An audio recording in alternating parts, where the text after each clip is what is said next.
नमस्कार दोस्तों। आज की इस वीडियो के अंदर हम आदर्शवादी दार्शनिक जो बहुत ही महत्वपूर्ण है हीगल के बारे में और हीगल की फिलॉसफी के बारे में बात करने वाले हैं कि हीगल हीगल की राजनीति के अंदर जो उनकी फिलॉसफी थी वो एक किस तरह की थी। और हीगल एक आदर्शवादी विचारक है और हीगल के ऊपर क्या है, इमैनुअल कांट हो, फिक्टे हो, इनका भी बहुत अधिक प्रभाव पड़ा था। दरअसल जो हीगल था ये 18वीं और 19वीं शताब्दी का एक विचारक था। हीगल का जन्म 1770 के अंदर हुआ और हीगल की जो मृत्यु है 1831 के अंदर होती है। ठीक है, हीगल का जो जन्म 1770 में कहा है, जर्मनी के अंदर स्टुटगार्ट नगर में हुआ था। ठीक है, और क्या हुआ है, हीगल है वह कांट की जो बुक 1789 के अंदर जो पब्लिश हुई थी, जिस बुक का नाम था क्रिटिक ऑफ प्योर रीजन, से बहुत अधिक प्रभावित थे, उससे बहुत अधिक इन्फ्लुएंस हुई थी। ईगल की अपनी भी एक महत्वपूर्ण बुक थी जिसके अंदर उन्होंने अपनी फिलोसफी का पूरी फिलोसफी दी थी। जो उनका जो दर्शन है ईगल का, वो विचार के ऊपर केंद्रित है। वो विचार को क्या है, विचार को ही ईगल को विचार के विचार का विचारक भी माना जाता है। ठीक है, 1808 के अंदर जो उनकी हीगल की महत्वपूर्ण बुक आई, उस बुक का नाम था द फिनोमोलॉजी ऑफ स्पिरिट, नाम की उनकी बुक आई। 1821 के अंदर जो हीगल की महत्वपूर्ण बुक थी उसका नाम था elements of philosophy of right नामक उन्होंने अपनी बुक लिखी। जो जर्मन कवि उस समय कवि हार्डर का भी उन पे ईगल के ऊपर बहुत प्रभाव रहा था। ईगल का दरअसल जो उद्देश्य था एक जर्मन राष्ट्र को सशक्त राष्ट्र के अंदर परिणित करना था। जो हीगल था एक राष्ट्रवादी कवि के रूप में, विचारक के रूप में भी उनको जाना जाता है। ईगल के ऊपर सामंतवाद और सामंतवाद के साथ इंडस्ट्रियल रेवोल्यूशन जो उस समय चल रहा था उसका भी काफी प्रभाव पड़ा था। ठीक है, हीगल का जो मूल उद्देश्य था वह एक जर्मनी की एकता को निर्मित करना था और जर्मनी को एक शक्तिशाली राष्ट्र के अंदर परिणित करना उसका उद्देश्य था।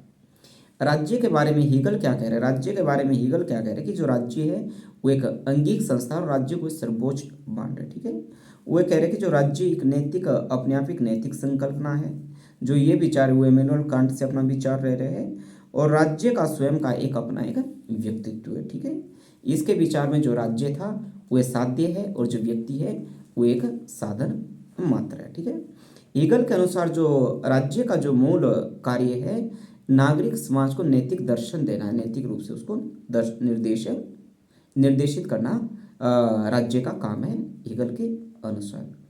हीगल ने जो राज्य को एक सर्वोच्च संगठन माना है और जो राज्य है, राज्य से उच्चतर कोई भी महत्वपूर्ण संगठन नहीं है। राज्य से जितने भी संगठन है राज्य का अधीन है, राज्य सबसे क्या है, सर्वोच्च संगठन है, ऐसा मानना है हीगल का। ठीक है, हीगल का अपने आप में एक प्रसिद्ध कथन है कि तार्किक ही वास्तविक है और वास्तविक ही तार्किक है।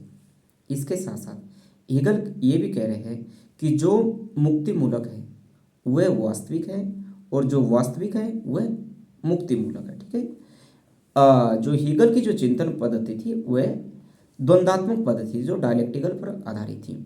हालांकि जो हीगल ने जो द्वंद्वात्मक पद्धति है वह प्लेटो से बोरो की थी, पर जब हमने मेरी वीडियो प्लेटो के अंदर आपने देख लेनी उसको, प्लेटो की जो द्वंद्वात्मक पद्धति थी वह बाहरी पद्धति थी।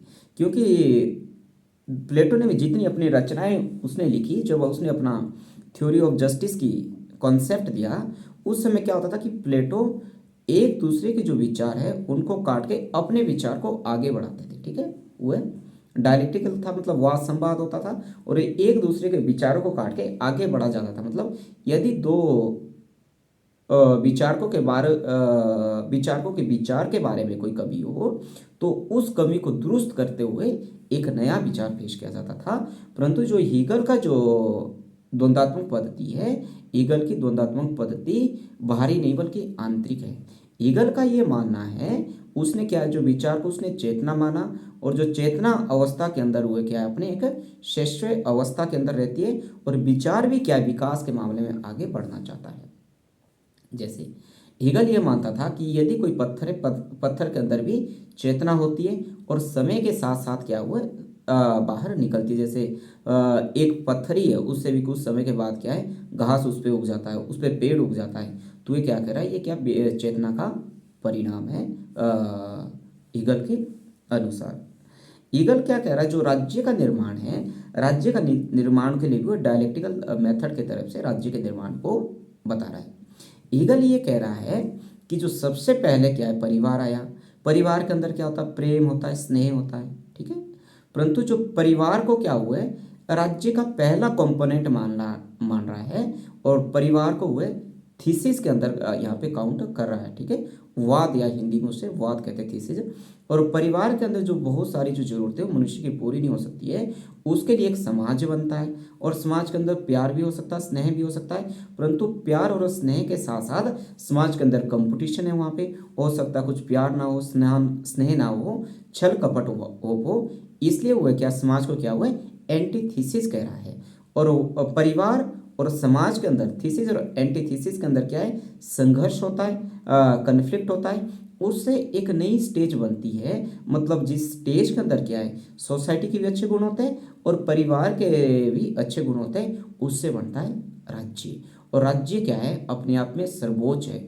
हीगल का यही मानना है कि राज्य से सर्वोपरि कोई संगठन नहीं है, क्योंकि राज्य के अंदर क्या है, परिवार का भी ध्यान रखा जाता है और परिवार के साथ साथ क्या है, समाज का भी इसके अंदर ध्यान रखा जाता है। राज्य के संबंध में जो हीगल क्या कह रहा है कि जो राज्य है वह धरती पर क्या है, ईश्वर का अवतार है, यहाँ तक कह रहा है। और वह क्या है, राज्य को असीमित देने की शक्ति की वकालत कर रहा है। जब हीगल के द्वारा राज्य को असीमित शक्ति देने की वकालत उसके द्वारा की जा रही है, ऐसे समय के अंदर हीगल को क्या है, फांसीवाद का प्रणेता भी माना जाता है, या फांसीवाद का पिता भी उनके कहा जाता है, क्योंकि उन्होंने राज्य को बहुत अधिक बल दिया, ठीक है। और राज्य का जो परिणाम है वह क्या, द्वंद्वात्मक प्रक्रिया के द्वारा ही राज्य का निर्माण हुआ, ठीक है। ये है हीगल। हीगल ने इसके साथ साथ क्या है, राज्य और नागरिक समाज के मध्य भी स्पष्ट विभाजन किया है। नागरिक और जो समाज के अंदर क्या है, उसने परस्पर स्पष्ट विभाजन किया है। और ये स्पष्ट विभाजन करने वाले जो हीगल थे, पहले दार्शनिक हुए, ठीक है। इसके साथ साथ जो हीगल ने युद्ध को नैतिक माना, ठीक है। युद्ध को नैतिक माना तथा युद्ध को अव्यक्तिक माना उसने, ठीक है। हीगल की जो विचारों के अंदर जो स्वतंत्रता है, वह सकारात्मक स्वतंत्रता हमें देखने को मिलती है। और हीगल ने कहा है कि व्यक्ति जब राज्य के आदेश का पालन करता है, राज्य के आदेश के पालन में ही उसकी स्वतंत्रता है। और ये जो बुक उसने 1821 के अंदर लिखी थी, जिस बुक का नाम था elements of the philosophy of right के अंदर हमें देखने को मिलती है। हीगल ने 1789 की जो फ्रेंच रेवोल्यूशन हुई थी उसको भी क्रिटिसाइज किया था। और इसके साथ साथ जो हीगल है, कॉन्स्टिट्यूशनल मोनार्की के अंदर विश्वास रखता है। और हीगल का ये मानना है, जो संविधान है जिसके अनुसार उस राज्य की शासन प्रणाली संचालित होनी है, वह किसी व्यक्तियों के द्वारा तैयार किया हुआ दस्तावेज नहीं है, बल्कि जो संविधान का निर्माण है ईश्वर की देन है। ये मानना है हीगल का संविधान के बारे में। अब नौकरशाही के बारे में हीगल क्या कह रहा है। नौकरशाही के बारे में हीगल की विचार है कि जो नौकरशाही है को वे सार्वभौमिक मान रहे हैं। और जो नौकरशाही है उसमें वे लोग शामिल होंगे जिनके कुछ गुण क्या है, नौकरशाही करने के लिए या अफसरशाही के लिए जन्मजात होते हैं, और कुछ गुण को क्या प्रशिक्षण के द्वारा भी इजाद किया जा सकता है। और व्यवहारिक रूप के अंदर जो एक राज्य का जो प्रशासन है वह नौकरशाही के द्वारा ही चलाया जाता है, ऐसा मानना है हीगल का। और हीगल का जो ये डायलेक्टिकल मटेरियलिज्म का जो इनका कॉन्सेप्ट था, थीसिस, एंटीथीसिस और सिंथेसिस, इसी कॉन्सेप्ट को बाद के अंदर क्या है, मार्क्स ने भी क्या है अपनी चिंतन पद्धति के अंदर या अपने फिलोसफी के अंदर इसका खूब प्रयोग किया है, ठीक है। ये थी हीगल की फिलोसफी। हीगल ने जो इतिहास का अपनी फिलोसफी के अंदर क्या है, हिस्टोरिकल मेथड का भी प्रयोग किया है। और ऐसा प्रयोग करने वाले हुए पहले विचारक हीगल हुए हैं। हीगल की जो महत्वपूर्ण रचना है उसकी हम बात कर लेते हैं। Elements of the philosophy of right 1821 के अंदर पब्लिश हुई। Lectures on the philosophy of history 1857 के अंदर पब्लिश हुई उनकी मृत्यु के बाद।